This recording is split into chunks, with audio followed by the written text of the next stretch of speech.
नमस्कार किसान भाइयों, मेरे ट्रैक्टर ज्ञान चैनल में आपका स्वागत है। और आज हम बात करेंगे इंजन के बारे में और इंजन में लगने वाले पार्ट्स के बारे में। तो चलिए किसान भाइयों, आपको बताते हैं इंजन के बारे में। इंजन कार का हो या ट्रक का, बस का हो या ट्रैक्टर का, सभी में एक जैसे पार्ट इस्तेमाल किए जाते हैं। सिर्फ इंजन के बड़े और छोटे होने का फ़र्क होता है। अगर इंजन में लगे पार्ट्स की बात की जाए तो अलग अलग पार्ट्स लगे होते हैं और सभी पार्ट्स का अपना अपना अलग अलग काम होता है। इंजन में कितने पार्ट्स होते हैं यह आपको एकदम से समझ नहीं आएगा। इसके लिए आपको अलग अलग पार्ट्स के बारे में जानना होगा और यह पार्ट्स कहाँ लगे होते हैं। इंजन का मुख्य कार्य में पिस्टन माना गया है। अगर किसी वाहन का पिस्टन या रिंग ख़राब हो जाए तो उस इंजन को दोबारा रिपेयर करवाना पड़ता है, क्योंकि पिस्टन रिंग ख़राब होने के बाद इंजन से ऑयल धुएँ के रूप में निकलने लग जाता है, जिसके कारण इंजन में बार बार इंजन ऑयल ख़त्म होने की समस्या उत्पन्न हो जाती है।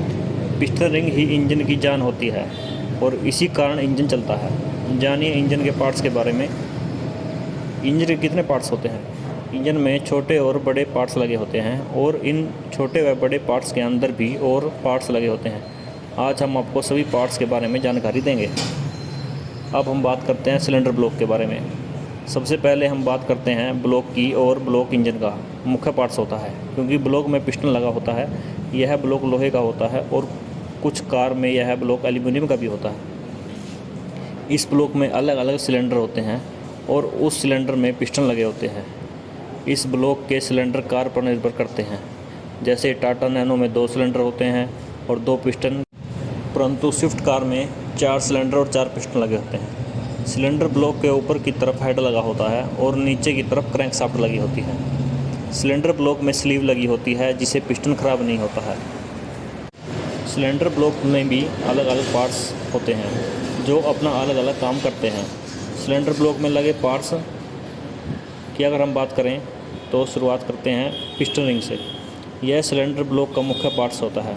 यह अंडाकार का होता है। यह सिलेंडर ब्लॉक के ऊपर व नीचे होता है और इंजन में कंप्रेसर बनाए रखता है। पिस्टन में रिंग लगे होते हैं। रिंग गोल आकार के होते हैं और उनमें छोटे छोटे कट होते हैं। डीजल कार में 3 रिंग डाले जाते हैं, एक ऑयल रिंग, एक कंप्रेसर रिंग, एक टॉप रिंग, और पेट्रोल कार में 5 रिंग होते हैं। पहला ऑयल रिंग, दूसरा स्पेटर रिंग 2 भी होता है, कंप्रेसर रिंग और टॉप रिंग। यह रिंग पिस्टन में घूमते हैं और जब पिस्टन रिंग ख़राब हो जाते हैं तो गाड़ी इंजन ऑयल कम करना शुरू कर देती है और सफ़ेद धुआं भी देने की समस्या पैदा हो जाती है। अब हम बात करते हैं क्रैंकशाफ्ट के बारे में। क्रैंकशाफ्ट यह एक सिलेंडरी ब्लॉक में नीचे की तरफ लगा होता है और इसी कारण से पिस्टन ऊपर नीचे होता है। पिस्टन में एक कनेक्टिंग रोड लगी होती है जो कि क्रैंकशाफ्ट से जुड़ी होती है। जब क्रैंकशाफ्ट घूमती है तो कनेक्टिंग रोड भी ऊपर नीचे होती है, जिससे पिस्टन काम करता है। क्रैंकशाफ्ट में छोटे छोटे छेद होते हैं, जिससे कनेक्टिंग रोड में बेरिंगों को ऑयल पहुँचाया जाता है। कनेक्टिंग शाफ्ट में एक तरह का फ्लाईव्हील और क्लच प्लेट लगी होती है और दोनों साइड टाइमिंग चैन और टाइमिंग बेल्ट लगी होती है और क्रैंकशाफ्ट की मदद से ही कैमशाफ्ट घूमती है। ऑयल पंप इंजन का बहुत ज़्यादा महत्वपूर्ण पार्ट होता है, क्योंकि यह इंजन ऑयल को पूरे इंजन में फैलाने का काम करता है। ऑयल पंप क्रैंकशाफ्ट में लगा होता है। ऑयल पंप में ही एक फ़िल्टर लगा होता है और यह ऑयल फ़िल्टर इंजन ऑयल में डूबा होता है। यह क्रैंकशाफ्ट घूमती है तो यह ऑयल पंप घूमता है और ऑयल पंप में लगातार फ़िल्टर इंजन ऑयल को खींचता है और हेड में कैमशाफ्ट तक पहुंचाता है, जिससे इंजन सीज नहीं होता। अगर किसी कारण ऑयल पंप ख़राब हो जाए तो इंजन ऑयल ऊपर कैमशाफ्ट तक नहीं पहुंचता और बाकी के पार्ट्स तक इंजन ऑयल नहीं पहुंच पाता, तो इससे इंजन सीज हो जाता है। अगर हम बात करें कनेक्टिंग रोड की, कनेक्टिंग रोड पिस्टन और क्रैंकशाफ्ट से जुड़ी होती है। कनेक्टिंग रोड में एक साइड गजन पिन लगी होती है और दूसरी तरफ बिगन बेरिंग लगे होते हैं, जिससे कनेक्टिंग रोड ऊपर व नीचे होती है। कनेक्टिंग रोड ऊपर की तरफ से पतली होती है और नीचे की तरफ से चौड़े आकार की होती है। जब क्रैंकशाफ्ट घूमती है तो कनेक्टिंग रोड में लगा बेरिंग घूमता है और जिससे कनेक्टिंग रोड भी काम करती है और पिस्टन ऊपर या नीचे होता रहता है। अगर हम बात करें गजन पिन की, गजन पिन पिस्टन और कनेक्टिंग रोड में लगी होती है और यह सिल्वर कलर की होती है और यह बहुत ज़्यादा प्लेन होती है और यह घूमती है और पिस्टन इससे ऊपर नीचे होता है। अगर यह गजन पिन जाम हो जाए तो पिस्टन ऊपर नीचे नहीं हो पाएगा और इंजन सीज हो जाएगा। रिंग ख़राब हो जाएंगे, इसलिए पिस्टन और गजन पिन सही होना चाहिए। अब हम बात करेंगे ऑयल कूलर के बारे में। ऑयल कूलर यह ब्लॉक में बाहर की तरफ लगा होता है और इसमें ऑयल फ़िल्टर लगा होता है और इसी में ही कूलेंट का सिस्टम भी जुड़ा होता है। यह इंजन ऑयल को ठंडा करता है। अगर इस ऑयल कूलर में प्रॉब्लम आ जाए तो कूलेंट में इंजन ऑयल मिक्स हो जाता है, जिससे ऑयल ख़राब हो जाता है। यह रेडिएटर में इंजन ऑयल आ जाता है। अगर हम स्लीव की बात करें तो यह ब्लॉक के अंदर लगी होती है और यह गिलास की तरह गोल होती है और लंबी भी होती है। स्लीव के अंदर ही पिस्टन चलते हैं, परंतु यह बदले नहीं जाते हैं। यह तब बदले जाते हैं जब यह कट जाती है। जब यह स्लीव कट जाती है तो पिस्टन रिंग में प्ले आ जाती है, जिससे रिंग कट जाते हैं, जिसके कारण इंजन ऑयल कम होने लगता है और पिस्टन के ऊपर आने लगता है और जलने लगता है, जिससे कि काला धुआं या सफ़ेद धुआं गाड़ी मारने लग जाती है। अगर हम इंजन में हेड की बात करें तो हेड सिलेंडर ब्लॉक के ऊपर लगा होता है और इसमें वाल्व लगे होते हैं, जो इंजन में लगे पिस्टन के चलने के अनुसार काम करते हैं। यह वाल्व ऊपर वाली साइड में ब्रीक और नीचे से गोल और चपटे होते हैं।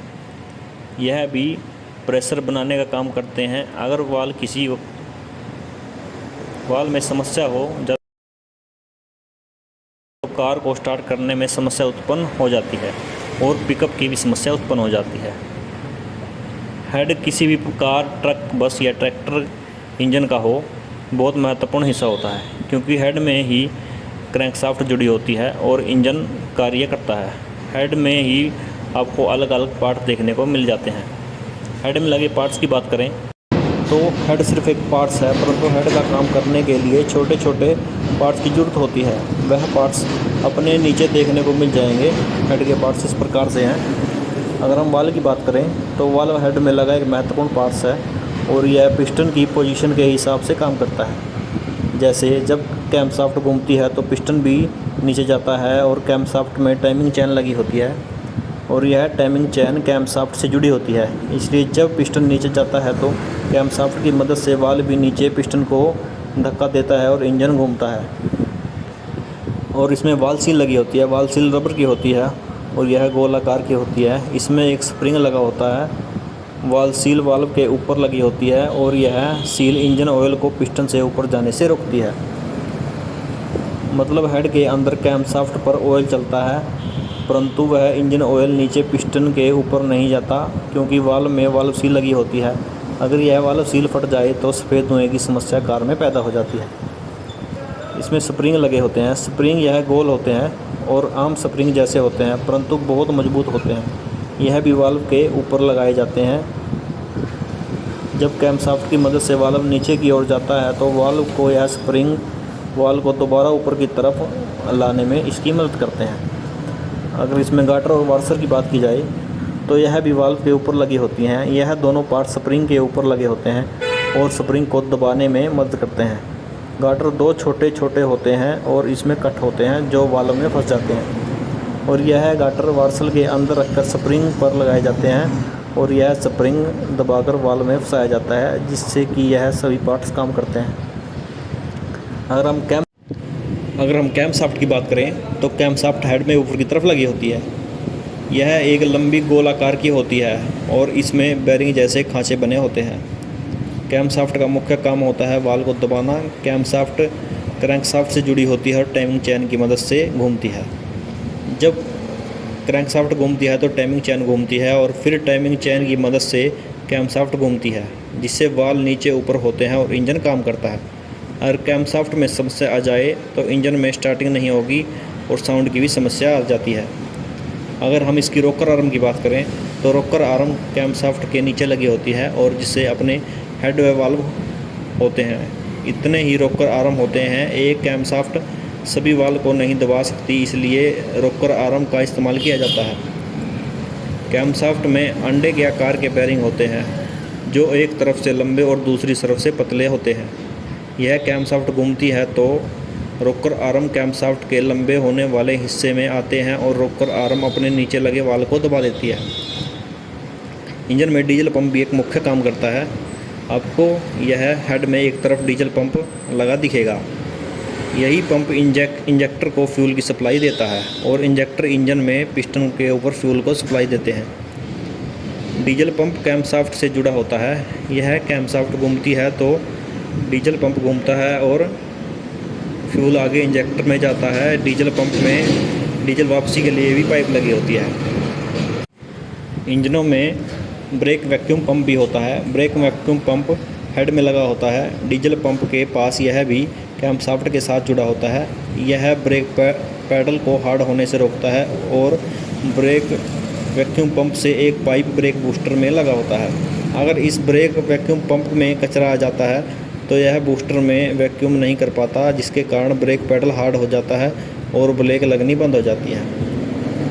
अगर हम बात करें स्पार्क प्लग और इंजेक्टर की, स्पार्क प्लग और इंजेक्टर कार के इंजन को स्टार्ट करने के लिए बहुत महत्वपूर्ण पार्ट होते हैं। इसी कारण से कार स्टार्ट होती है। इंजेक्टर और स्पार्क प्लग ईसीएम के सिग्नल के द्वारा फ्यूल की सप्लाई करते हैं। कैमशाफ्ट और क्रैंकशाफ्ट में सेंसर लगे होते हैं और यह दोनों सेंसर पिस्टन की पोजीशन का पता करके यह पहले नंबर का पिस्टन ऊपर आता है या एक सेंसर ईसीएम को सिग्नल भेजता है कि पहला पिस्टन ऊपर आ गया है। ईसीएम और सिग्नल मिलते ही ईसीएम पहले नंबर के इंजेक्टर को फ्यूल की सप्लाई कर देता है। इसी प्रकार इंजेक्टर वैक्यूम पंप की सप्लाई करते हैं। इसी प्रकार सभी इंजेक्टर को फ्यूल की सप्लाई करते हैं। अब हम बात करते हैं एग्जॉस्ट मैनिफोल्ड के बारे में। एग्जॉस्ट मैनिफोल्ड से इंजन के अंदर से जो खराब गैस होती है वह बाहर निकालने के लिए एग्जॉस्ट मैनिफोल्ड में सिलेंसर लगा होता है और सिलेंसर में टर्बो लगा होता है। अब बात करते हैं इनटेक मैनिफोल्ड के बारे में। यह भी हेड में लगा होता है और इसके अंदर गैस जमा होती है। जब भी इंजन के अंदर से गैस निकलती है तो वह इनटेक मैनिफोल्ड में जाती है और वहाँ से कुछ गैसें ईजीआर वाल्व में जाती हैं और कुछ गैसें टर्बो में जाती हैं। यह प्लास्टिक का होता है और 1 लाख किलोमीटर पर इसकी सफाई करानी ज़रूरी है। अगर इसमें कचरा बढ़ जाए तो कार में समस्याएं उत्पन्न हो जाती हैं। अगर हम बात करें ईजीआर वाल्व की, ईजीआर वाल्व इंजन में पिकअप के लिए लगा होता है, परंतु ईजीआर वाल्व हमेशा नहीं खुलता। जब आप किसी रोड पर लगातार एक ही स्पीड पर कार को चलाते हैं तब यह खुलता है और इसमें इंजन की कुछ गैसेस एंटर करती हैं। ईजीआर वाल्व को ठंडा करने के लिए इसमें कूलेंट का सिस्टम लगा होता है। इसमें कूलेंट के पाइप लगे होते हैं। जब ईजीआर वाल्व गर्म हो जाता है तो कूलेंट ईजीआर को ठंडा करता है। अगर हम बात करें वाटर एल्बो की तो यह हेड में एक साइड लगी होती है और यह रेडिएटर से जुड़ी होती है। वाटर एल्बो में थर्मोस्टेट वाल्व लगा होता है और यह जब खुलता है जब इंजन का वाटर का टेम्परेचर 90 डिग्री से ऊपर चला जाता है। जब इंजन का पानी गर्म होता है तो यह वाल्व खुल जाता है, जिससे ठंडा पानी रेडिएटर के सर्कुलेशन में आकर इंजन को ठंडा करना शुरू कर देता है। तो आज की वीडियो में इतना ही। ऐसी इन्फॉर्मेटिव जानकारी के लिए चैनल को सब्सक्राइब करें और वीडियो अच्छी लगी हो तो वीडियो को लाइक करें। धन्यवाद।